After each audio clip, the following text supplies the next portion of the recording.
દોસ્તો આજ હવારે હવારે માર કાકીને ને કાકાને બેન લડાઈ થઈ ગઈ. માર કાકો કાકીને ગાળી દે તું એવી હે કૂતરી હે તારું મોઢું જોવા નહીં માંગતો મારું ઘેર છોડીને જતી રહે ને કાકી બી કે હું તારે રહેવાસ નહીં માંગતી હોય હું તો શેઠ થકી તને પસંદ નહીં કરતો તું તો એવો હે ને એવો હે. હું વેસે જઈને મેં કીધું કાકા એવી રીતે લડાઈ નહીં કરો આદમી બૈરાને રોજ લડાઈ થાય. મને માર કાકો કહે જાતો રે શુભ સાપ તારે વેસમાં નહીં પડવાનું આ ને હું મોઢું નહીં જોવા માંગતો આ બૈરી મારે રાખવી જ નહીં એમ. ભાઈ મેં કીધું કાકીને જઈને સમજાવો એમ. મેં કાકીને કીધું કાકી કાકો તો કહે તમે તો સમજો એવી રીતે લડાઈ ઝઘડો નહીં કરો. કાકી કહે તમે વેસમાં પડતા ને તમારે વેસમાં બોલવાની જરૂર છે તમે ચૂપચાપ તમારે ઘેર છો હું જાતી રહું મારા પિયર મારા આણા આદમીને રહેવું જ નહીં મને આ આદમી પસંદ જ નહીં મારે રહેવું જ નહીં આજ એ નહીં કે હું ને હું જઈશ રહેજો મારા પિયર એમ. એટલે મને એમ કહેજો એટલે મેં કીધું હું જાતો રહેજો મારા ઘેર. પછી 1 ઘંટા પછી હું પાછો આપજો મેં કીધું કાકો એકલા વેંગા કાકી જાતે રહેજો વેંગા એમ કરીને.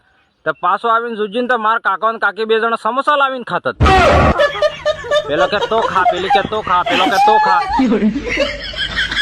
એટલે દોસ્તો આજ થકી આપણે નક્કી કોણે બી આદમી બૈરું બી લડાતો હોય તો વેસી નહીં પડવો નકે તમે વેસે પડોગા થોડી વાર તો લડાતો હોય 5-10 મિનિટ પછી જઈને જોવો તો પેલો જરા બી ભાઈ ખાતા હોય ડોસા હે પાસ્તા ને વેસે